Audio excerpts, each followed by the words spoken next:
xin kính chào quý vị. Kính thưa quý vị, trong phóng sự tài liệu Phép lạ tình người mà Việt TV Canada và Thời báo Media đã gửi đến với quý vị trước đây, chắc hẳn quý vị đã không quên cặp song sinh Bình và Phước đã được gia đình Wagner tại Kingston nhận nuôi về từ một trại mồ côi ở Việt Nam vào năm 2012. Dù đã có 5 người con ruột, nhưng ông Michael và bà Johanne Wagner đã nhận 2 bé trai cũng từ Việt Nam trước khi nhận 2 bé Bình và Phước. Cũng xin nhắc lại là 2 bé Bình Phước đã bị mắc phải chứng bệnh allergen, là một bệnh di truyền ảnh hưởng đến tim, gan, thận và các hệ thống khác của cơ thể và cần phải thay gan để có thể sống một cách khỏe mạnh. Và phép lạ đã xảy ra. Bé Phước được ghép gan của cha nuôi của mình là ông Michael sau khi xét nghiệm là ông có gan tích hợp, và bé Bình thì cũng được một người ẩn danh hiến gan cho sau đó 2 tháng. Hôm nay nhân chuyến đi tái khám cho 2 bé ở bệnh viện Sick Kids Toronto, bà Johanne Wagner đã ghé thăm Thời báo và đã dành cho chương trình những câu chuyện kể buổi nói chuyện đặc biệt. Xin kính mời quý vị cùng theo dõi sau đây. Hello Johanne.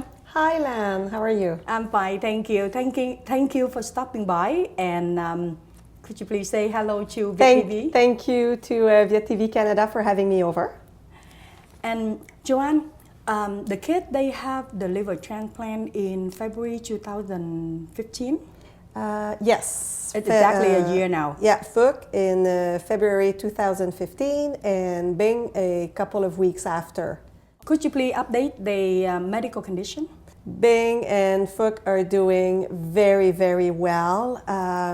They are followed closely by Sick Kids Hospital, by the liver transplant team.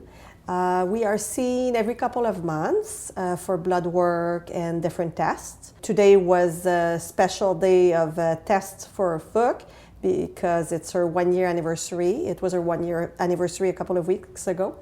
And so they had to do more in-depth testings to make sure that everything is fine. But overall, their health condition is absolutely fabulous. We know that Michael donate his liver to Phước. Yeah. And what was your feeling by that time when you know that he only can donate to one of the twins? It must be difficult to make a decision. It was actually the decision wasn't ours. It was the medical team. We put the whole decision in the hands of the medical team at Sick Kids. To us, it was more victory when Michael told me, "That's it, I'm a match." We felt very, very happy because one done, one to go. You know, half of the battle was done. We were hopeful, very hopeful, because there was a big response to Toronto General Hospital of a whole poll of anonymous people who wanted to help Bing. So we were very hopeful. And how's Michael doing right now? Does it take long for him to recover after the procedure? Michael was in hospital for about 8 days, lost 25 pounds in 1 week in the hospital. He came out looking like a shadow of himself and was off work only 5 weeks. Went back to work, put on his combat uniform, went back to work after 5 weeks. And he was just given last week the okay to, by the medical doctor on the Army base, to resume physical training under supervision. And now he's doing very well. He has some issues with his scar that have to be addressed. It's still painful, but overall he's doing very, very well. Mm-hmm. And I remember you adopted 2 boys before Bình and Phước, right? Yes, Hoang and Toan. Hoang and Thoáng. And how are they doing right now? They are doing very well. Hoang was adopted in 2008 under what we call the regular program as a healthy child. And Toan was adopted in 2011. He was the first child out of Vietnam, special needs, after Vietnam signed the Hague Convention. So he was the first special needs under the new law. And he suffers from Noonan syndrome, and he has growth issues and some behavioral issues as well. But how his condition right now? He is, we started 2 weeks ago a daily treatment of growth hormones to help him grow, because otherwise he's not growing on his own. Oh, I see. But he's a bright little boy. He's a wonderful addition to the family. We just love him. And back to Ben and Phước. So could you please tell us a little bit about them? Like, are they going to school right now?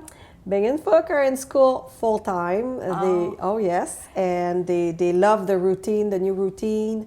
We have some special measures put in place for them. They have a special transportation arranged for them. They're too small to go on the school bus, or at least mommy thinks they're too small. And so they go by a minivan with a car seat. And once they get to school, they have a teacher assistant assigned specifically for them. The school has been extremely accommodating for the girls. They're popular in school. They have lots of little friends. Everybody wants to be friends with Ben and Phước. So they have no problem at school? Well, they have learning difficulties. They are well behind their peers, but I'm really confident that over time they will overcome those difficulties. And how about their daily activities? Daily activities, they get up in the morning and they're part of the family routine. They like to help empty the dishwasher and do little tasks like that. They can dress themselves to go play outside. They help the boys in the morning prepare their lunches.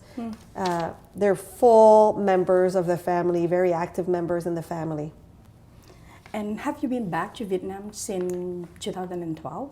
Yes, I have. I go back to Vietnam every year. Yes, I've been going on my own on my own initiative, go and do some humanitarian work. And I heard that you went back to the orphanage where you adopted Thoang and Hoang. Yes. And something happened over there. Well, the orphanage used to be in the center of Vung Tau and was in a bad condition. So the government built a new building outside of the center town, quite far away actually, about, if I say $6 of taxi in Vietnam, you will know how far it is. So, it's quite far. The problem is that, the government gave a very beautiful building, but that's it, it's the building. It's just a building, nothing in there. No, there was nothing in the building.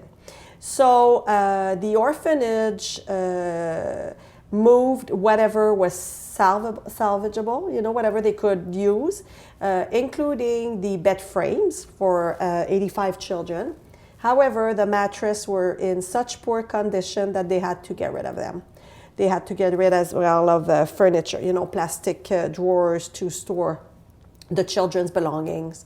A lot of it was broken and inadequate. So they moved in the new building with whatever they had. They have not assembled the bed frames because it's just not safe to have the beds up without mattresses.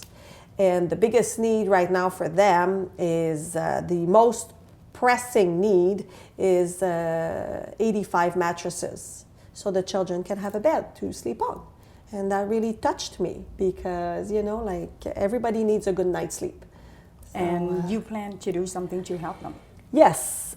I actually started a GoFundMe, Vung Tau Center mattresses to raise, I need $19,000 Canadian, or just about the equivalent of that, to purchase 85 mattresses made to fit the bed frames that they have. The bed frames are really good, but regular mattresses will not fit, so they have to be made to fit. So I started a GoFundMe and I need help. And do you have a time frame that you're going to reach that goal? Well, my time frame, by the beginning of May, I would like to be able to have the children sleep on mattresses. Every day that goes by represents a poor night's sleep for those children. That's the way I view it. I wake up in the morning and I'm thinking, well, they slept on the floor again. you know. And right now they staying in the new building or in They the are in the old building, if it's not been demolished, will be demolished very soon. They are in the new building, in the new facilities. I see. We have Bình Phước here. Yeah, we Are have you guys- guests. Are you looking for Mama? Okay, one come here Hi, with me. Siri. One come here with me, please. Who? Okay. Hi. So, thưa quý vị, chúng tôi đã có bé Bình và bé Phước đến đây để lên TV để chào quý vị. With chocolate mouth. Oh, with chocolate mouth. Yeah. And you know, if people that watching the show, they want to help or they want to donate to your project, then how are they going to do? Well, I invite them to visit on the internet the GoFundMe called Mattresses Vung Tau Center and make a donation to help me reach my goal of $19,000. So that's what I would ask my Vietnamese friends to do to help me reach my goal. Okay, but do you plan to go back there to see how the progress? Or Yes, how yes. The thing... My goal is to go back before the summer and hopefully with a pocket full of money to help the children over there get the mattresses and spend a better night's sleep. You know what? I really admire you. With all the work you've been done to the children and now your project to help the orphanage in Vũng Tàu. So because we don't have much time, so before we come to an end of the show, there's something else you would like to say to the audience? Yes, I would like to thank the Vietnamese community, who I like to call my Vietnamese family, for all the support we've been receiving through the ordeal with Bing and Phuc, and for the future support. Hopefully I will get to help me reach my goals, my little humanitarian goals in Vietnam. Thank you, Johanne, and I wish you all the best for your project. Thank you, Lan. Thank you. Xin kính chào tạm biệt quý vị và xin hẹn gặp lại trong những chương trình kế tiếp.